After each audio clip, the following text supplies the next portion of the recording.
नमस्कार। आज मैं फिर आपके सामने अपराध की एक और घटना लेकर आया।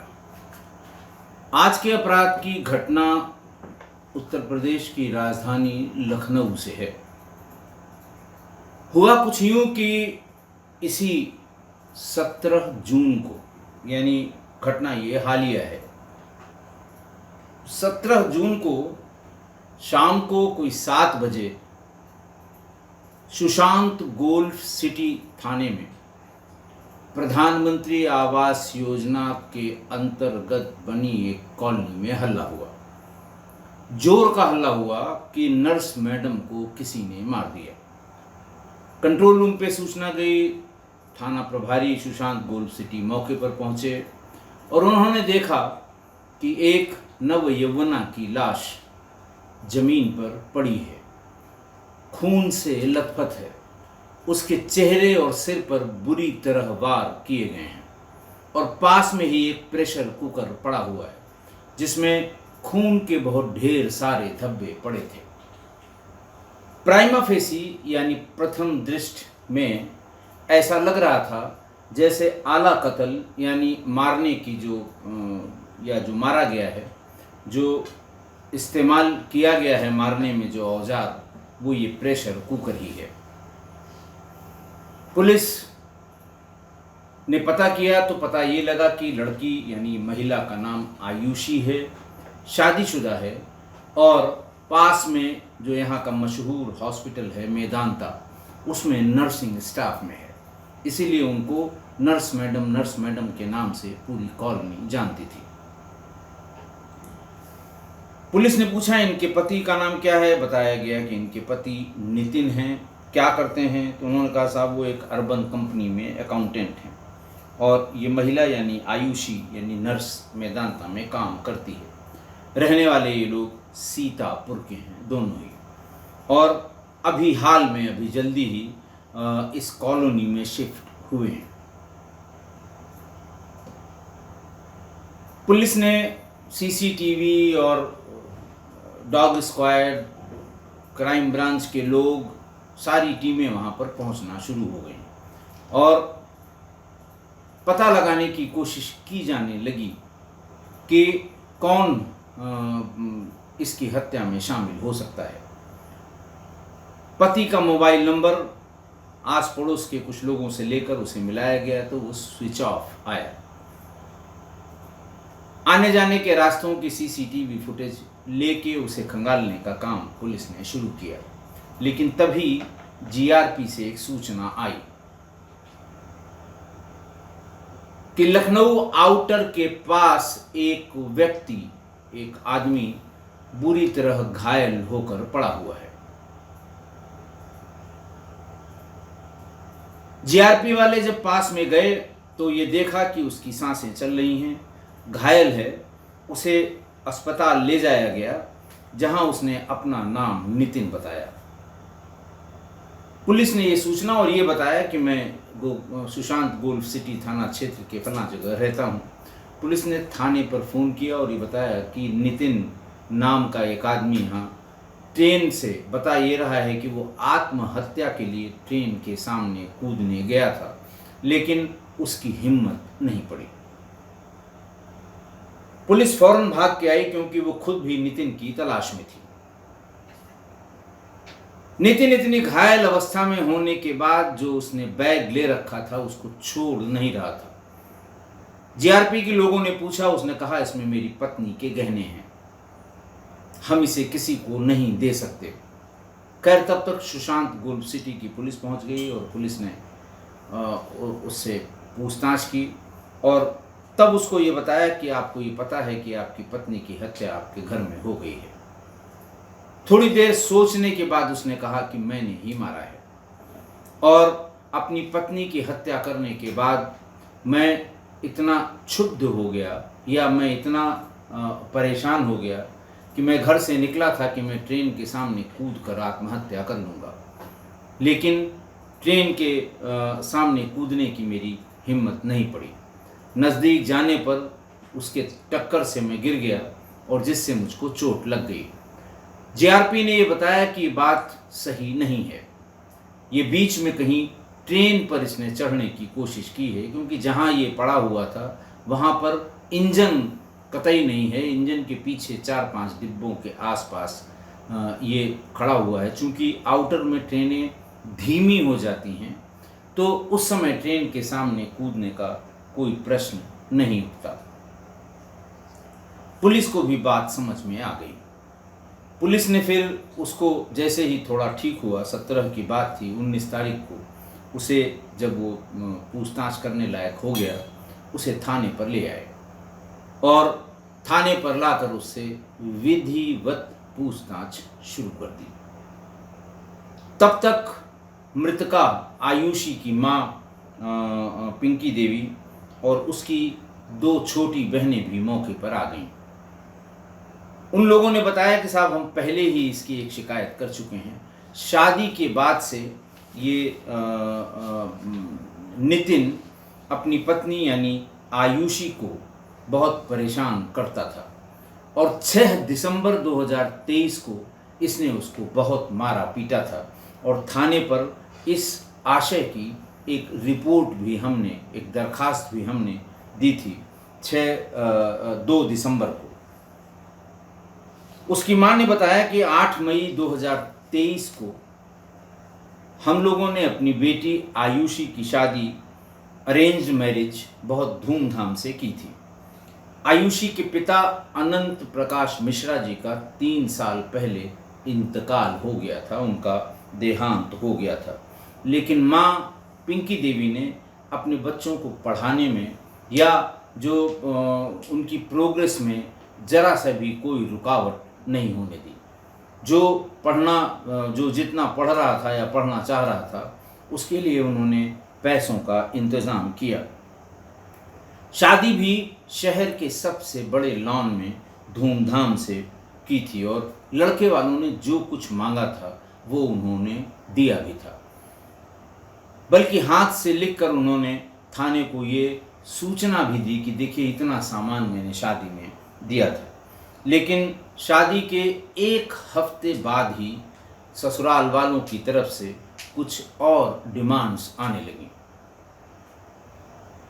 पिंकी देवी बताती हैं कि जब ये डिमांड्स आने लगी तो मैंने इनको इग्नोर किया कि सब जगह होता है, शादी के बाद लड़की जाती है तो उसको दबाव बनाने के लिए कि तुम्हारे घर से ये नहीं मिला, तुम्हारे घर से वो नहीं मिला, इस तरह की बातें सुनाई जाती हैं।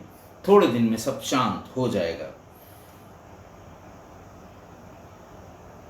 आयुषी अपनी 4 बहनों में दूसरे नंबर की थी, पढ़ी लिखी थी, ANM का कोर्स किया था और शादी के थोड़े दिन बाद ही नितिन आयुषी की जॉब मेदांता में लग गई। दोनों लोग अपने गांव से, सीतापुर से लखनऊ चले आए। यहीं जहां पर इसकी हत्या हुई थी वहां मकान लिया और नितिन जो है अर्बन कंपनी में एक अकाउंटेंट के पद पर काम करने लगा।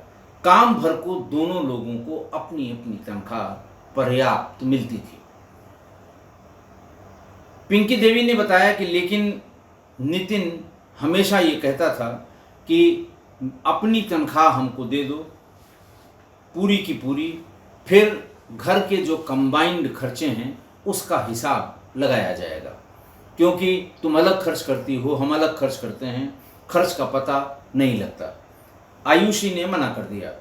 आयुषी ने कहा कि हमें MBBS करने के लिए, हमें एडमिशन लेने के लिए कोचिंग करनी है, पढ़ाई करनी है, हम अपना पैसा बचा कर रखते हैं।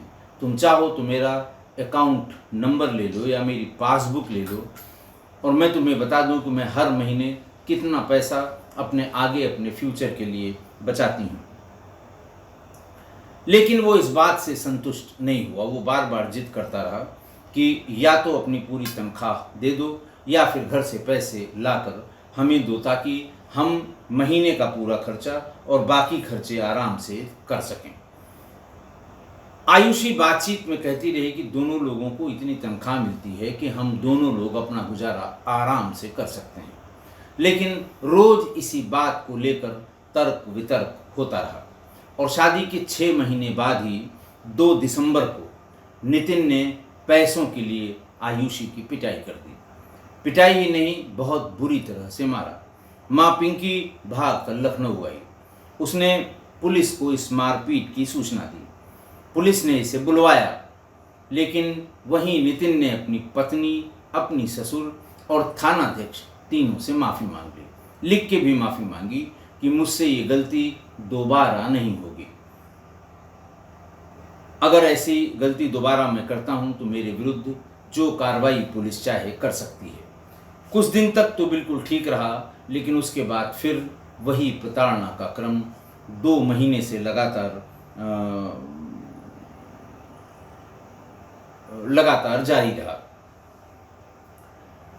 माँ ने बताया कि जब पिता का देहांत हो गया तो सभी बच्चियों के नाम जो पैसा उसके पास था, पति ने उनके जो इकट्ठा किया था, तो सभी बच्चियों के नाम से अलग अलग पैसा मैंने जमा कर दिया कि एक साथ रखने में खर्च हो जाएगा, और किसी बेटी की शादी में अगर पैसे की ज़रूरत पड़ गई तो फिर बहुत दिक्कत होगी। और ईश्वर की कृपा ऐसी कि शादी के बाद आयुषी की भी नौकरी लग गई और उसकी भी दामाद भी अच्छा वेतन पाने वाली अर्बन कंपनी में एक अकाउंटेंट का काम उसने कर दिया। इसी बीच में जब ये पैसे की बार बार डिमांड कर रहा था तो पिंकी देवी ने बताया कि पास में, घर के पास में एक सस्ती ज़मीन उपलब्ध थी। लोगों ने बताया कि इसे खरीद लो। मैंने सोचा कि सबसे छोटी वाली बच्ची की शादी में अभी 5 साल 6 साल हैं हमारे पास, तो उसके हिस्से का जो पैसा है उस पैसे से हम ज़मीन खरीद लेते हैं। और जिस हिसाब से वहाँ ज़मीनों के दाम बढ़ रहे थे, 4-5 साल बाद उसको बेचेंगे तो सबसे छोटी वाली बेटी की शादी के लिए हमें पर्याप्त पैसे मिल जाएंगे। रिश्तेदारों और पड़ोसियों के सहयोग से वो ज़मीन पिंकी देवी ने ले ली, और वो भी अपनी छोटी बेटी के नाम से ली। ये बात नितिन को हफ्ते 10 दिन बाद पता लग गई।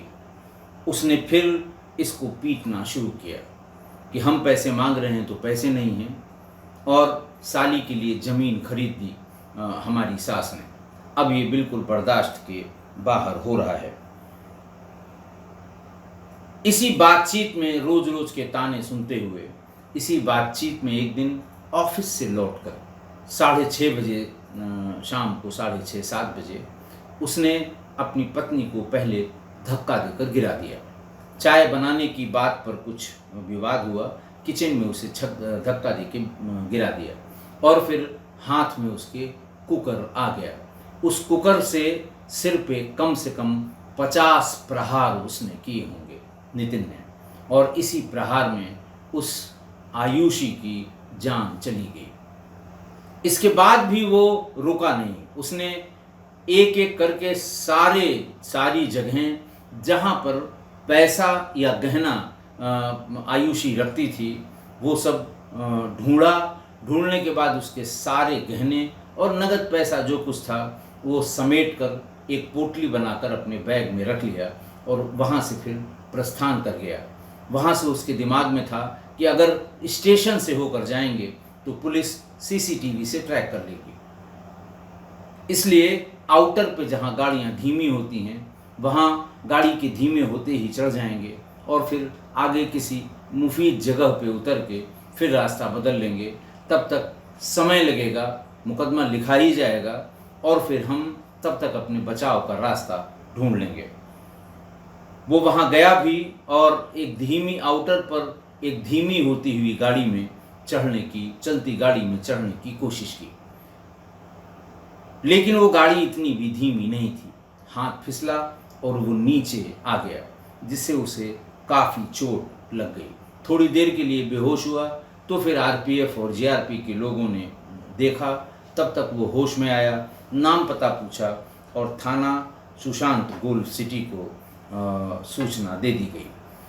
होश आने पर जब उससे पूछा गया तब उसने कहा कि मैंने आत्महत्या की कोशिश की थी, लेकिन हिम्मत नहीं पड़ी, बस जरा सा टक्कर लगी और मैं दूर वहाँ से छिटक कर दूर उस ट्रेन के इम्पैक्ट ने मुझे दूर फेंक दिया।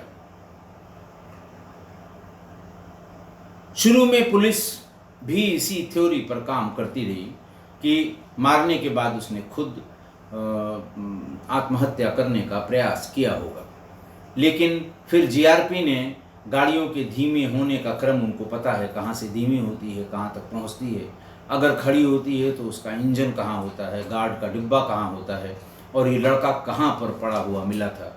अंदाज लग गया कि ये ट्रेन के इंजन के सामने कतई नहीं था, और ऐसा लगता है कि इसने चढ़ने की कोशिश की, हाथ से छटक गया और उसके बाद नीचे ज़मीन पर आ गया, जिससे इसको चोटें लगी थी। बहरहाल पुलिस ने ठीक होते ही उसे भेज दिया,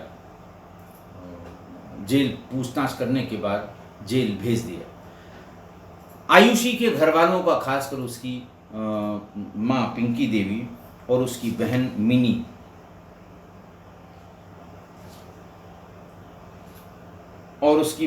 मिनी ने ये बताया कि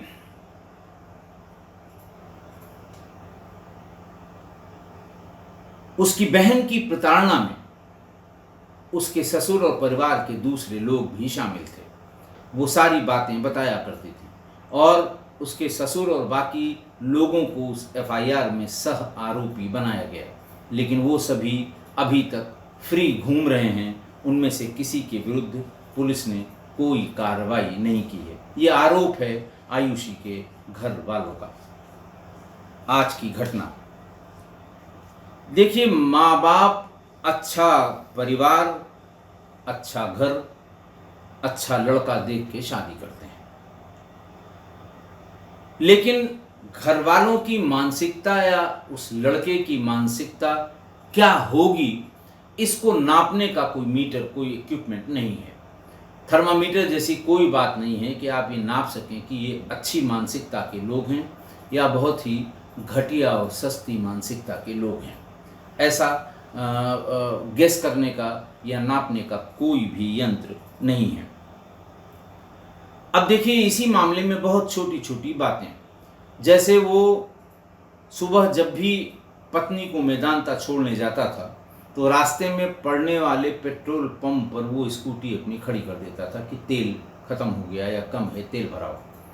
और तेल का पैसा हमेशा आयुषी से लेता था, जानबूझकर। अगर मान लिया उसके इस्तेमाल में भी कहीं तेल कम हो गया हो, पेट्रोल कम हो गया हो, तो वो सवेरे का इंतज़ार करता था कि जब इसको लेके जाऊंगा तो फलां पेट्रोल पंप पे खड़ा करके इसकी टंकी फुल करा लूँगा। बहुत ही ओछी और छोटी मानसिकता की बात है। दूसरा, जब भी किसी शॉपिंग में दोनों पति पत्नी जाते थे तो वो 100% की केसेस में पत्नी को ही पेमेंट करने के लिए कहता था। बहन मिनी बताती है कि एक आध बार मजाक में उसकी बहन ने तेल भराने से मना कर दिया, तो उसकी बहन को उसी पेट्रोल पंप पर उतार कर और वहाँ से वो चला गया अपने ऑफिस के लिए। इस तरह की छोटी और गंदी मानसिकता का व्यक्ति का लड़का था नितिन। वैसे तो आयुषी पढ़ी लिखी थी और उसे शुरुआत में ही ये समझ लेना चाहिए था कि उसका पाला किस तरह के लोगों से पड़ा है या किस तरह के लोगों के यहाँ वो आई है शादी होकर। लेकिन कभी कभी लड़कियों के सामने भी बड़ी मजबूरियाँ होती हैं, जैसे आयुषी के सामने। पिता का देहांत हो चुका है, 2 छोटी बहनों की शादी होने वाली है, माँ किसी तरह से कोशिश करके सबकी पढ़ाई लिखाई और शादी का इंतज़ाम करती है, और जिस बात को लेकर बहुत नाराज़गी थी, माँ ने वो बहुत अच्छी सोच से कि अभी छोटी वाली की शादी 5-6 साल बाद ढूंढेंगे हम, तो जो उसके हिस्से का पैसा है उससे ज़मीन ले लेते हैं। ज़मीनों के दाम बहुत तेज़ी से बढ़ रहे हैं, 5 साल बाद जब हम इसको बेचेंगे तो उसकी शादी भर का पूरा पैसा इसी ज़मीन से निकल आएगा। ये सोच, मतलब अपनी बेटी के लिए, अपने बच्चों के लिए कोई माँ की ये सोच बहुत अच्छी सोच है, लेकिन इसको अदरवाइज लिया उस घटिया मानसिकता के नितिन ने कि हम पैसा मांग रहे हैं, हमारे लिए पैसा नहीं है, और छोटी बेटी के लिए ज़मीन खरीद कर दी जा रही है। और यही वो बात है जो उसके दिल पर लग गई थी और जिसको लेकर वो प्रतिदिन इसके साथ कोई न कोई अभद्रता करता था आयुषी के साथ, लेकिन वो यही सोचकर इस बात को सहन कर लेती थी कि मैं कहाँ माँ के ऊपर फिर से बोझ बनूंगी। हालांकि कमाती थी, वो अपना खर्चा खुद निकाल सकती थी, बहनों का भी खर्चा शेयर कर सकती थी, लेकिन माँ के ऊपर उस पर कितना मानसिक बोझ पड़ेगा ये सोचकर वो इन सारी ज्यादतियों को सहन करती थी। आयुषी चाहती तो जिस दिन उसको नितिन ने मारा पीटा था उसी दिन वो उससे अलग हो जाती और माँ के पास रह लेती, पर घर की ऐसी हालत में उसने माँ पर और बोझ बनना और मानसिक दबाव देना ठीक नहीं समझा और नितिन के साथ तमाम विपरीत परिस्थितियां होने के बाद भी नितिन के साथ ही रहती रही। और नितिन इतनी गंदी मानसिकता और गिरी हुई मानसिकता का लड़का था कि उसने बहुत ही निर्मम हत्या की आयुषी की। कुकर से मार के चेहरा बिल्कुल डिफेस हो गया था, इतना कुकर से उसे मारा था। और इतनी कोल्ड ब्लडेड हत्या की थी उसने कि मरने के बाद भी, यानी पत्नी को मारने के बाद भी, उसका एक एक जेवर और गहना उसने घर से बटोर लिया और एक बैग में रख के वहाँ से फरार होने की नीयत से भागा था कि ट्रेन से भागूंगा और वो भी आउटर में, जब गाड़ियाँ धीमी होती हैं तब उन पर चढ़ूंगा, क्योंकि अगर स्टेशन पर पहुंचूंगा तो पुलिस सीसीटीवी से हमको ट्रैक कर लेगी। अब उसने जितना धीमा सोचा था ट्रेन उतनी धीमी नहीं थी। हाथ लगाया पावदान पे पैर रख के और छटक गया, नीचे आ गया, चोट लग गई। थोड़ी देर में जब होश आया और सामने जीआरपी और आरपीएफ वाले मौजूद थे, लोगों ने पूछा क्या हुआ, उसने कहा कि मैंने आत्महत्या करने की कोशिश की थी। लोगों ने पूछा क्यों, बस यूं ही आत्महत्या करने की कोशिश की थी। लेकिन पुलिस को उसकी मूर्खता पे हंसी आई कि इतने गहने लेकर कौन आत्महत्या करने जाता है। पुलिस भी बात समझ गई। पहले उसने सुशांत गोल्फ सिटी थाने को इन्फॉर्म किया, तब ये पता लगा कि ये अपनी पत्नी की हत्या करके वहां से भागा है। अब देखिए कि आयुषी की चाहे जो मजबूरी रही हो या सामाजिक दबाव उसके दिमाग में बन रहा हो, लेकिन फिर भी मारपीट के दिन ही उसे नितिन का साथ छोड़ देना चाहिए था और डॉक्टर बनने का अपना सपना पूरा करना चाहिए था। उसने अपना पैसा थोड़ा थोड़ा करके इतना बचा रखा था कि किसी अच्छी कोचिंग में एडमिशन करके और जो कॉम्पिटिटिव एग्ज़ाम्स एमबीबीएस के लिए होते हैं उनमें अपीयर होके और डॉक्टर बनना उसका सपना था, तो उसे अपने सपने को पूरा करना चाहिए था, फ़ौरन अलग होके पूरा करना चाहिए था। इसलिए ये सब के लिए है कि जैसे ही आपको पति या ससुरालियों की मानसिकता का आभास हो जाए, तुरंत वहाँ से अलग हो जाना चाहिए। तलाक ले लीजिए, दूर चली जाइए, मायके में रहिए। अगर आप स्वयं सक्षम हैं तो अपना अलग से इंतज़ाम कर लीजिए, क्योंकि जान है तो जहान है। आशा है आप मेरी इस बात से सहमत होंगे। आज के लिए इतना ही। बहुत बहुत धन्यवाद।